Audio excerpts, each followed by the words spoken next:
I was born in western Kentucky back in 1937. My parents were very poor, to say the least, and I was a senior in high school with my brother, and I applied to Murray State to go to college. I think it was his love for biology that piqued his interest in medicine, and he applied to medical school at the University of Michigan. I did my internship in Denver, Colorado, and then I got my notice about the military after that. And I spent about 18 months in Vietnam as a doctor. He was with the chaplain in a foxhole, and somehow he got this book of residencies in the United States, and he was thumbing through it, and he saw ophthalmology. Signed up for ophthalmology at Wills. He entered Wills as a resident, I think in 1967.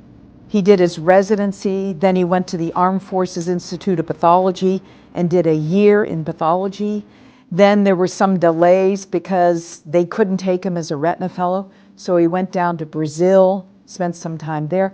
Then he became a retina fellow and then started the service. So I began there taking care of patients, but on the retina service they saw patients with tumors, with eye cancers. The retina service wanted to develop an ocular oncology service, so they asked Jerry if he'd be willing to take care of the patients with ocular tumors. We could change the treatment of eye tumors and other diseases by using these newer techniques. Jerry worked 7 days a week. He would admit patients on the weekend, do the P32 test. Once the P32 test was positive, he would then treat them with this new therapy called plaque radiotherapy. Suddenly I was at Wills Eye and was getting referral for a lot of tumors.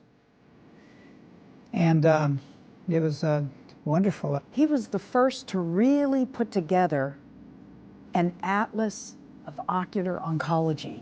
Well, I had a lot of time for research, brought in a lot of extra people, got some fellows to work with us. He pushed the envelope for early treatment of melanoma, so we could hopefully, save lives and save eyes. He is very generous with mentoring medical students, residents, fellows, even his own colleagues. Carol became very active, and they began to train other people around the world who could do this. Even though we were husband and wife, we were able to work together. I never wanted to be him. He never wanted to be me. That's what Jerry's most proud of. He loves his kids. Hopefully we'll have one ophthalmologist in the bunch. I would change virtually nothing because everything has been lucky.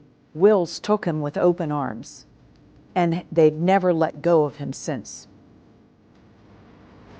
The American Society of Cataract and Refractive Surgery proudly salutes Jerry Shields as a distinguished member of the Ophthalmology Hall of Fame.